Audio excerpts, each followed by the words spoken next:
தேவனுடைய நாமத்துக்கு மகிமை உண்டாவதாக. பரிசுத்த லூக்கா எழுதின நற்செய்தி நூல் 4வது அதிகாரம் 27வது வசனம். அல்லாமலும் எலிஷா தீர்க்கதரிசியின் காலத்திலே இஸ்ரவேலருக்குள்ளே அநேக குஷ்டரோகிகள் இருந்தார்கள். ஆயினும் சிரியா தேசத்தானாகிய நாகமானை அல்லாமல் அவர்களில் வேறு ஒருவனும் சுத்தமாக்கப்படவில்லை என்று சத்தியத்தின்படியே உங்களுக்கு சொல்லுகிறேன் என்றார். இந்த வசனம் ஆண்டவரும் அருமை இரட்சகருமாகிய இயேசு கிறிஸ்துவின் வார்த்தை. சத்தியத்தின்படி உங்களுக்கு சொல்லுகிறேன் என்று ஒரு வேத பாடத்தை உங்கள் மத்தியில் வைக்க பிரயாசப்படுகிறேன். ஜெபம் செய்வோம். சத்தியத்தையும் அறிவீர்கள், சத்தியம் உங்களை விடுதலையாக்கும். குமாரன் விடுதலையாக்கினால் நீங்கள் மெய்யாகவே விடுதலையாவீர்கள். கர்த்தரை ஆவியானவர் எங்கேயோ அங்கு விடுதலை உண்டு. சத்தியத்தின்படியே உங்களுக்கு சொல்லுகிறேன் என்று சொன்ன இயேசு சுவாமி, இந்த சத்தியத்தை நாங்கள் கேட்கும் பொழுது எங்களுக்கும் வாழ்க்கையில் ஒரு பெரிய விடுதலை கிடைக்கட்டும், அருள் புரியும். இயேசுவின் மூலம் ஜெபிக்கிறேன் பிதாவே, ஆமென், ஆமென். கிறிஸ்துவுக்குள் அருமையானவர்களே, பழைய ஏற்பாட்டில் உள்ள ஒரு மாபெரும் மனிதனை குறித்து இயேசு கிறிஸ்து இங்கு குறிப்பிடுகிறார்.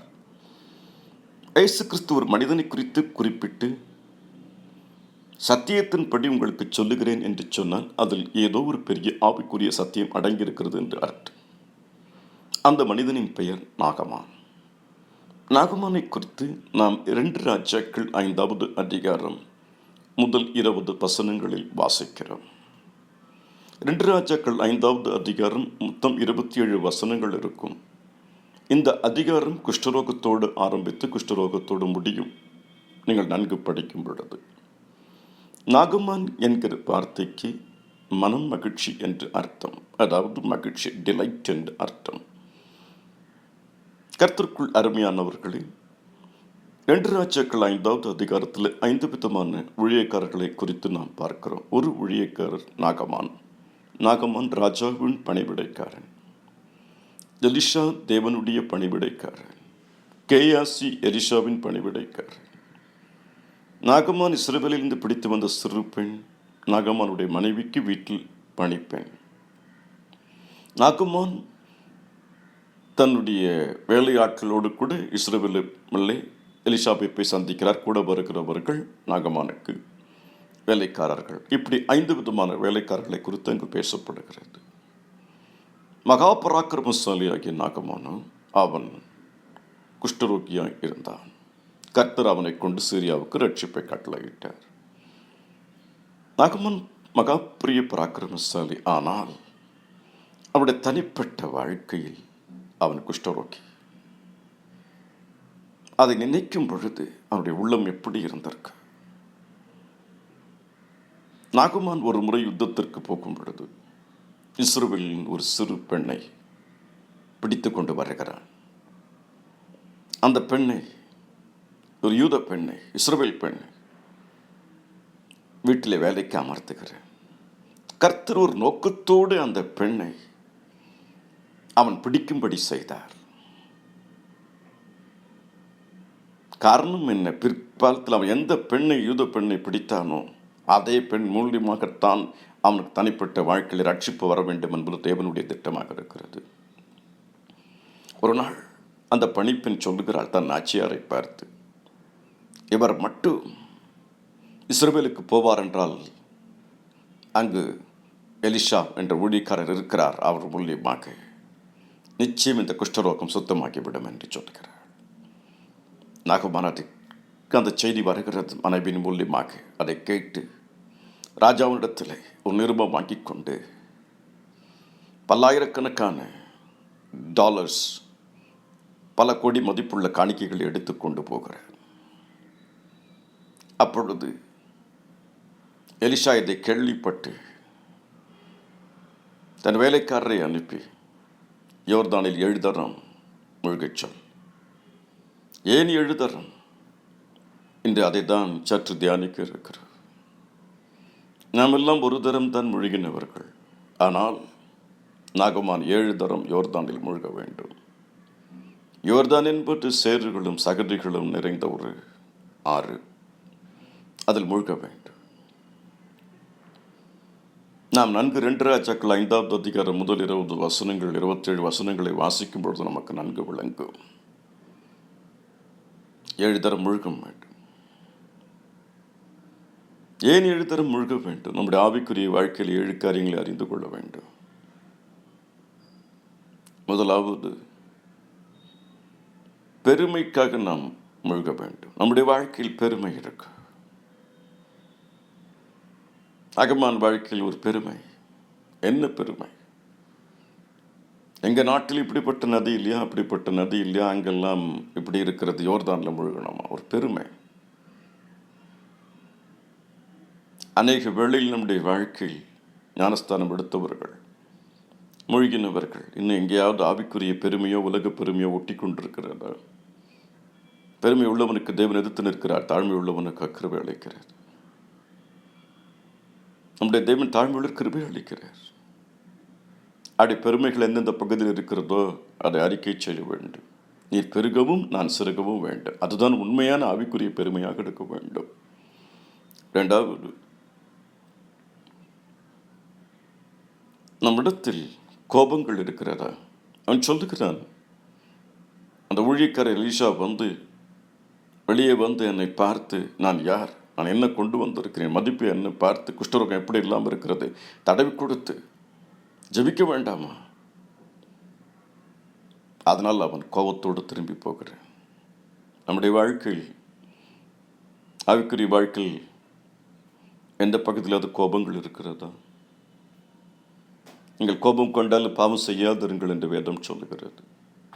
அந்த கோபத்துக்காக நான் முழுக வேண்டியதாக இருக்கிறது.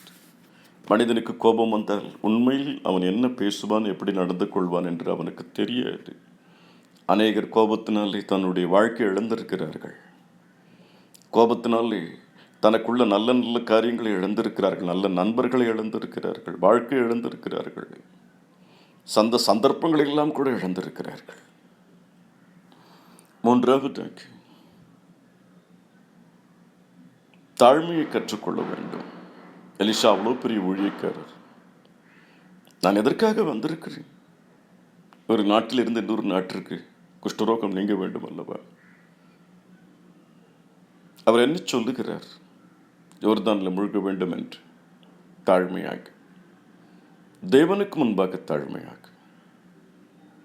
அதில் நாம் மூழ்கினவர்கள் எப்பொழுதும் தாழ்மையாக இருக்க வேண்டும். அந்த தாழ்மையை கற்றுக்கொள்ள வேண்டும். இயேசு கிறிஸ்து சிலுவையின் மரண பரியந்து தன்னைத்தான் தாழ்த்தினார். தாழ்மை உள்ளவனுக்கு தேவன் கிருபை அளிக்கிறார். 4வது, கீழ்ப்படிதல். கீழ்ப்படிதல் நல்ல காரியங்களும் இடத்துல நிறைய காணப்படுகிறது. நாகமானிடத்தில் அந்த சிறு பெண் சொன்னால் அதன்படி கீழ்ப்படிந்தேன். அந்த நற்செய்திக்காக கீழ்ப்படிந்தேன். இன்றைக்கும் பிறகு அவனுடைய வேலைக்காரர்கள் அவனுக்கு ஆலோசனை சொல்ல அதன்படி கீழ்ப்படுகிறார். அதற்காக ஒரு முறை மூழ்கி இருக்க கீழ்ப்படிதல் இருக்கிறதா? தொடர்ந்து கீழ்ப்படிந்து கொண்டிருக்கிறோமா? அடுத்தபடியாக நாம் எதற்கு மூழ்க வேண்டும்? கம்பேரிசன். அநேகர் மற்றவர்களோடு தங்களை ஒப்பிட்டு பார்க்கிறது. நம்முடைய வாழ்க்கையில் ஏதாவது ஒரு காரியத்தை ஒப்பிட்டு பார்க்க வேண்டும் என்றால் இயேசு கூட மட்டும்தான். ஏனென்றால் நாம் இயேசுவை மட்டும்தான் பின்பற்றுகிறவர்கள். ஒவ்வொருவருக்கும் ஒரு அழைப்புகள் இருக்கும், தரிசனங்கள் இருக்கும், ஊழியங்கள் இருக்கும். எல்லாவற்றையும் நாம் ஒப்பிட்டு கொண்டே இருந்தால் வாழ முடியாது. ஏதாவது கம்பேர் பண்ணக்கூடிய சுபாவங்கள் உனக்குள் இருக்கிறதா? அதற்காக ஒரு முறை நாம் முழுக வேண்டும். அதற்காக ஒரு முறை முழுக வேண்டும்.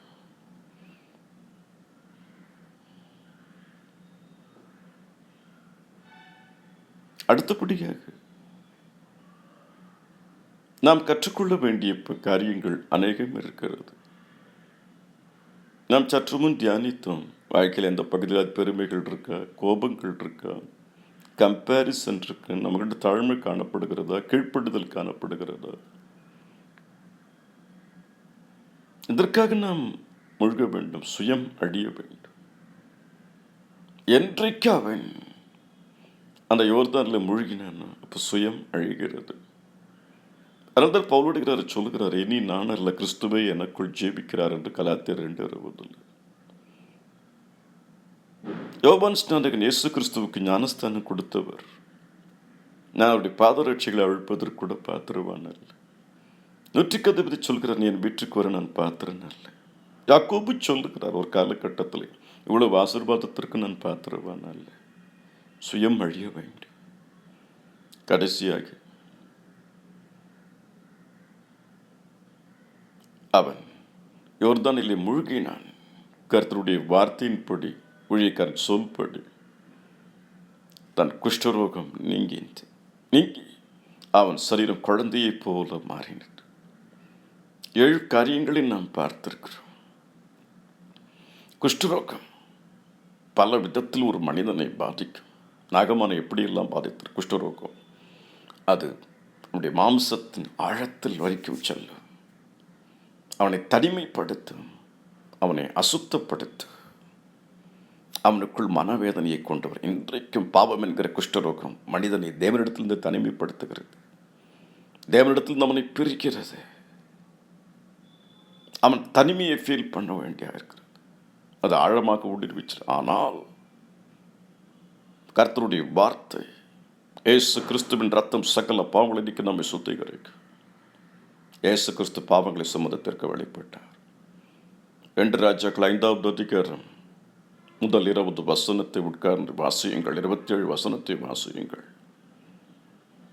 நாகமான் கர்த்தரை அறியாத ஒரு தேசத்திலிருந்து, சபிக்கப்பட்ட தேசத்திலிருந்து வந்தார். ஆனால் அவருடைய வாழ்க்கையில் ரட்சிப்பு என்கிற ஒரு கிருபை, குட் நியூஸ். அந்த குட் நியூஸ் எங்கிருந்து வருகிறது? வந்தது ஒரு சிறு பெண். தேவன் உன்னை எவ்வளவு சூழ்நிலைகள் உனக்கு சாதகமாக இல்லவென்றாலும், நீ ஒருவேளை நினைக்கலாம், எனக்கு சூழ்நிலைகள் சரியில்லையே, நான் இந்த சூழ்நிலை இருக்கிறேன், அந்த சூழ்நிலை இருக்கிறேன், மட்டமான நிலைமையில் இருக்கிறேன், சாதாரண வேலை செய்கிறேன்.